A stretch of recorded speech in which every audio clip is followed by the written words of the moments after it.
An ordinary grocery trip turns into an unforgettable showdown when an elderly woman tells a young black man to go back to Africa. What he says next doesn't just silence the room. It changes everything. The grocery store was alive with the hum of daily errands. Shoppers pushed their carts through the aisles, some lost in thought, others chatting quietly. It was a sunny afternoon in a small neighborhood in Ohio, a place where everyone seemed to know everyone. But today, the usual flow of routine would break in the most unexpected way near the produce section. An elderly woman, probably in her late 70s, stood adjusting her glasses. She had an air of impatience, muttering under her breath as she reached for a bag of apples. Her faded cardigan and carefully pinned silver hair gave her an unassuming look. But what followed was anything but a young black man, tall and dressed casually in a blue hoodie and jeans, approached the same stand, reaching for a bag of oranges nearby. His name was Darryl. He was calm, polite, and seemed to blend effortlessly into the flow of the store. He was texting on his phone while balancing a basket of groceries. When it happened, the elderly woman turned sharply, noticing Darryl's presence, and her expression shifted. It wasn't subtle. Her eyes narrowed and her lips pursed tightly. "You people don't belong here," she said loudly enough for others nearby to hear. Darryl froze, his fingers hovering over his phone, when he looked up. She continued, her tone sharp and cutting. "Why don't you go back to Africa where you came from?" The air seemed to thicken. A couple of shoppers nearby stopped in their tracks. Some exchanged uncomfortable glances, while others pretended not to hear. The rhythm of the store halted, replaced by an awkward silence that stretched far too long. Darryl's initial reaction was shock. His brow furrowed, and for a moment it looked like he might say something immediately. But he didn't. Instead, he took a slow breath, his face unreadable as though he was weighing every possible response. The woman, still clutching her apples, stood her ground, unapologetic and firm. The tension was palpable, and everyone within earshot could feel it. A young mother quickly steered her child away, while an older man near the potatoes glanced nervously at Darryl, waiting to see what he would do. The silence that followed was heavier than any words, setting the stage for what would come next. For a moment, Darryl stood completely still, his hand gripping the handle of his grocery basket. The world around him seemed to shrink, every sound in the store muffled. Every face turned in his direction. The weight of the woman's words hung in the air like a bad smell. No one could escape. The elderly woman didn't back down. Her stance was defiant, as though she expected no argument. She adjusted her cardigan with a huff, her chin lifted in a way that dared him to respond.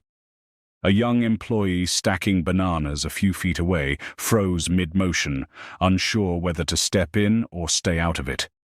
A cashier craned her neck to get a better view.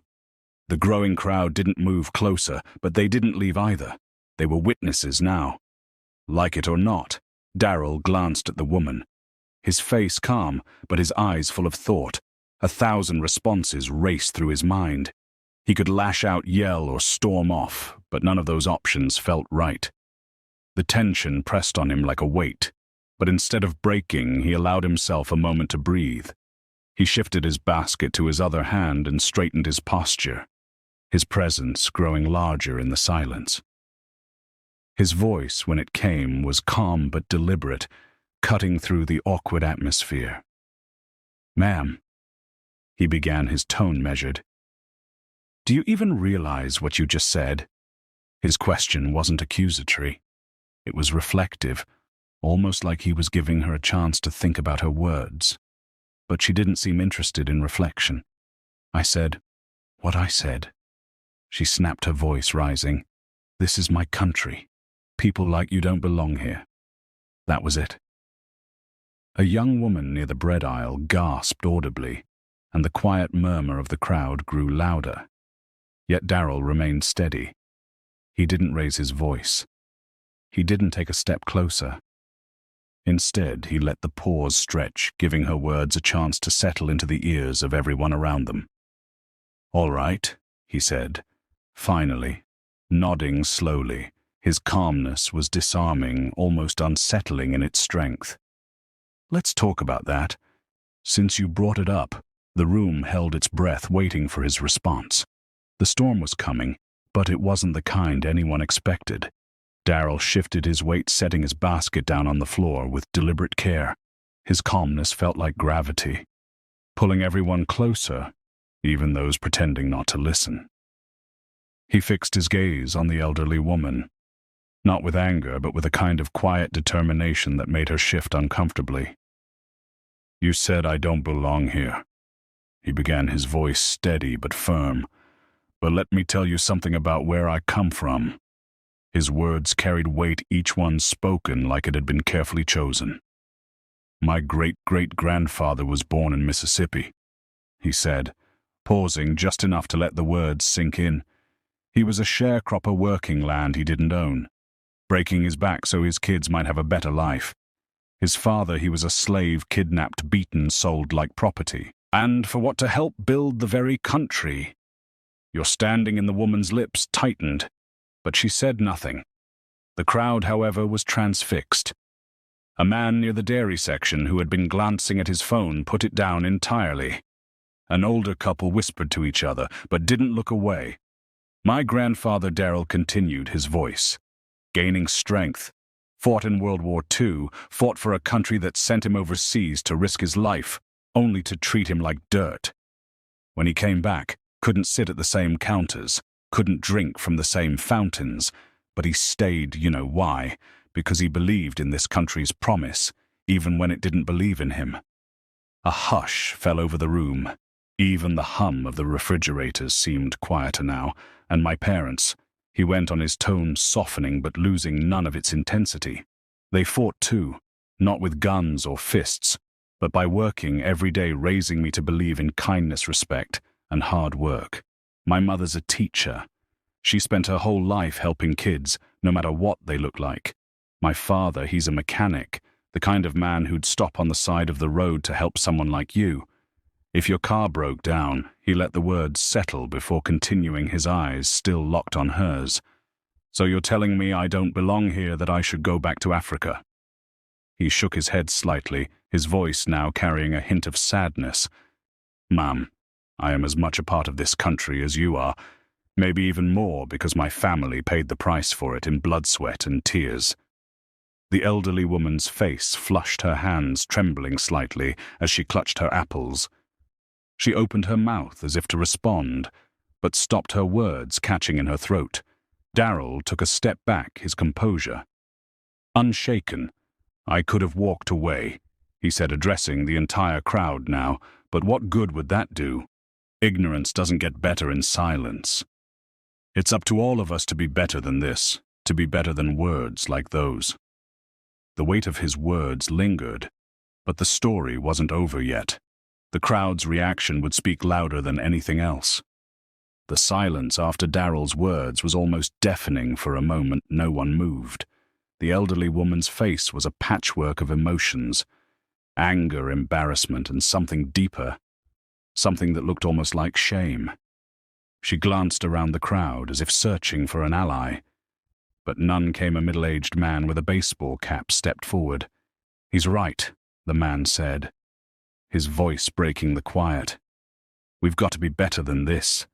His words seemed to break a spell. An older woman near the frozen foods aisle nodded.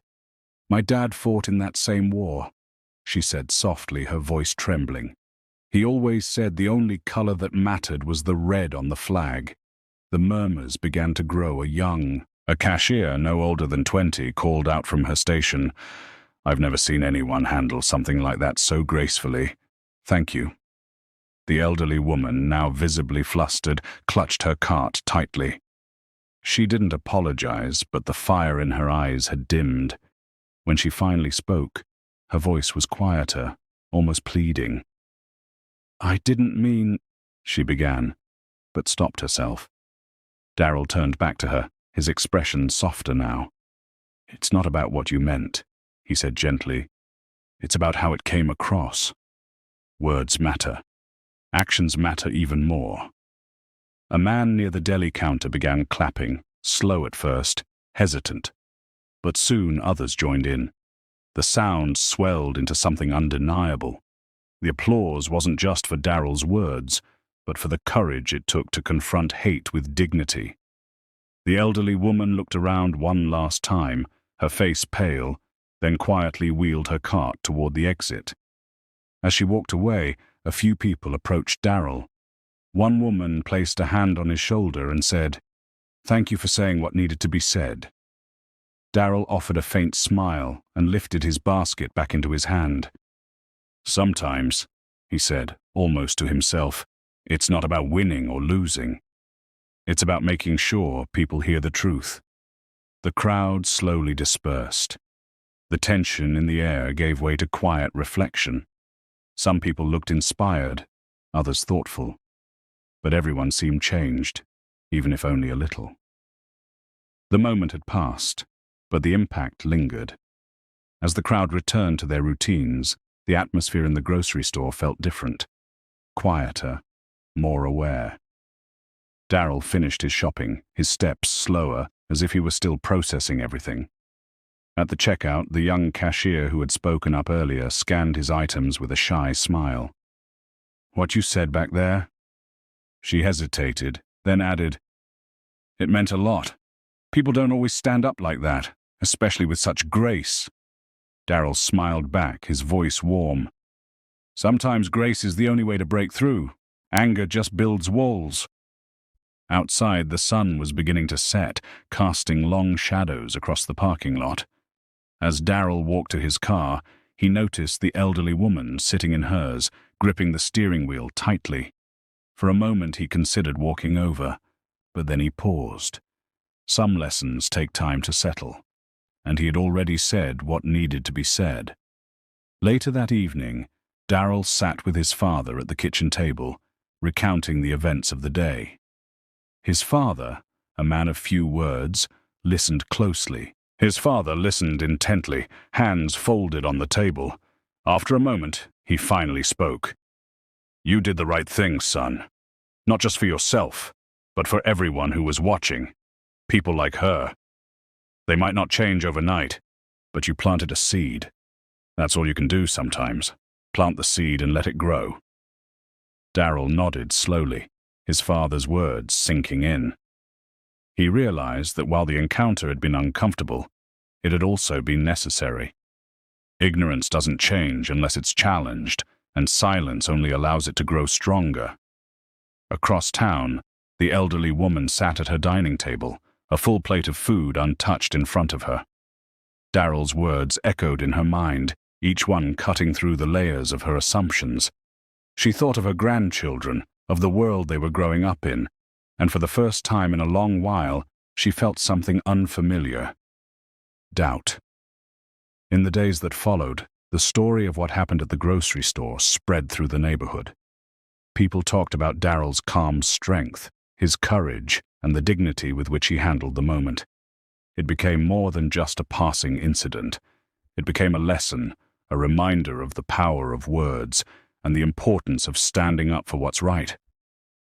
Daryl never sought attention for what he'd done, but his actions created a ripple through the community. Strangers approached him with quiet gratitude, sharing their own stories of prejudice, hurt, and resilience. His simple act of standing firm had sparked conversations that many had been too afraid to have. The elderly woman began to change, too. Not all at once, but gradually. She started to question the beliefs she had accepted without challenge. She didn't know if she would ever see Daryl again, but if she did, she hoped she'd have the strength to apologize. Moments like these remind us of something powerful. Kindness, truth, and courage can break through ignorance. They show us that standing up doesn't always mean raising your voice. Sometimes it means speaking clearly, with conviction, and letting the truth do the rest. To everyone watching or listening, let this be a reminder. Your words and actions matter. They can hurt or they can heal. They can divide or they can unite. If this story moved you, don't forget to like, subscribe, and share. Together we can spread messages of hope, strength, and understanding, and help build a better world for all.